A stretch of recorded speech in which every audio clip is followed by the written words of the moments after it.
Shiva's dance is the dance of the cosmos. He is the lord of music and yoga. Shiva is the all consuming fire. As Bhairava, he transcends time. And as Harihara, he represents the oneness of all existence. Today, we will be discussing the Bhairava Yantra and the Harihara Yantra in the context of the Shaiva temples of Bhubaneswar. Namaskar. The tradition of yogic practices in Buddhism, Hinduism, Jainism and many other religious paths trace their origins to the Guru Shishya Parampara rooted in ancient India. A yogi is described in the hymns as one who is gentle to the gods and higher beings as well as to the wild beasts. He is in control of the mind, body and the physical world. He has extraordinary powers. He can fly with the wind and belongs to another dimension of life. According to Karl Werner, a well-known religious studies scholar, this has been misinterpreted by many Eastern as well as Western scholars, and the yogis have been compared to the 19th century medicine men of Europe. In the Puranas, the churning of the ocean gives poison first, which symbolizes the inevitability of death in samsara. Only Shiva is capable of drinking the poison unharmed and is considered as the Adi Yogi. Today, we will be discussing the Shaiva temples of Kalinga found in present-day Odisha. James Ferguson had remarked the temples of Bhubaneswar constitute one of the most compact and homogeneous architectural groups in India. Professor R.D. Banerjee had stated about the mention of 4 classes of temple construction in India, such as Nagara, Dravida, Besara and Kalinga styles in the 1235 inscription during the pre-Muslim rule in the temple of Amriteshwara in Hulal in Bellary district in Karnataka. According to the Hathigumpha inscriptions, it is mentioned that Kharavela repaired all existing temples in the region. This suggests the existence of temples prior to the Mahameghavahana dynasty in the 1st century BCE. But there are no preserved temples to prove the point. A shrine was built in the 4th century for Nataraja by Maharaja Satrubhanja of the Asanpet inscription. The Ganjam plate of Madhava Raja II of 619 CE suggests that Shashanka, who was the king of Gauda, was the overlord of Kongada, and during his reign, most probably a lot of Shaiva temples were built. The earliest group of temples found in Bhubaneswar are assigned to the Sailodbhavas, who ruled over Kangoda during and after King Sasanka. Now let's take a look at Parshurameshwar temple. According to Shilpa Prakasha, this temple is built as a Bhairava Yantra to house Bhairava Rudra. In the center is a seed pod drawn with 2 lines. Then we have a circle of 8 lotus petals. Around it is a serpent coiled with tail rolled around its own head.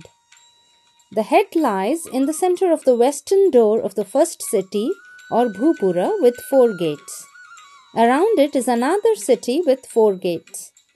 The temple is on a plain plinth and every corner has a Karnika.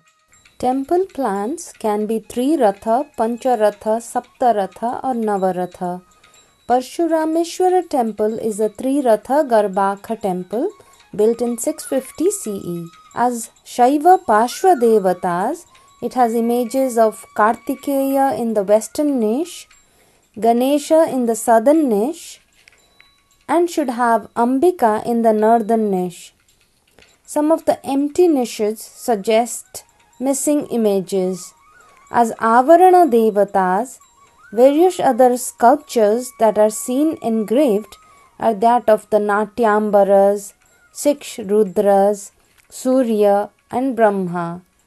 Of the many other images, we have Shiva, Parvati, Sahasralingam and Saptamatrikas. The Lakulisha images have a Lakuta in hand, which is a club, seated in Yogasana and showing Dharmachakra Pravartana Mudra. The Lingaraja temple is an outstanding construction which marks the coming together of Vaishnavism and Shaivism in the form of Harihara. Before we discuss the temple, let's take a look at the Harihara Yantra. At the center of the yantra, there is a symmetrical combination of two equilateral triangles. They form the Shatkona, which represents the universe or primordial energy. The central bindu of the yantra is the source of energy from which forces radiate in concentric circles.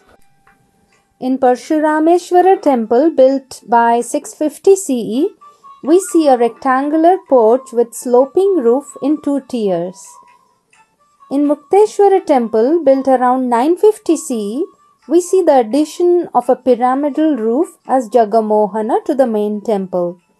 But as we see in Lingaraja temple, by 1050 CE, Kalinga architecture has incorporated into its temple complex design a Bhoga Mandapa and a Natya Mandira as significant structures besides the main temple and the Jagamohana. In the Lingaraja temple, which is dedicated to both Shiva and Vishnu as Harihara, we find various Shaiva and Vaishnavite sculptures. Just to mention a few, the Ayudha on the Kalasa of the temple is represented partly by a trident and partly by half of a disc. Among the other beautifully crafted sculptures, we also find a sculpture of Ma Kali as well as a sculpture of Lakshmi Narayana. A beautiful sculpture of Harihara in Divyanga pose is found in the premises. The pedestal has carvings of both Nandi and Garuda. As in all Shiva temples, including Parshurameshwar, we also find engravings of yogis worshipping the Shiva Linga. The temple of Lingaraja marks the culmination of temple building activities of Kalinga. In ancient India, there wasn't a strong line differentiating science and religion. Both myths as well as highly abstract philosophical ideas were nurtured, which is evident from the architectural marvels that these temples are. We also see in the iconography a coming together of various artistic disciplines such as literature, music, dance, and fine arts, all come together to narrate the stories of gods and goddesses of India. We will discuss more about Kalinga architecture in another video.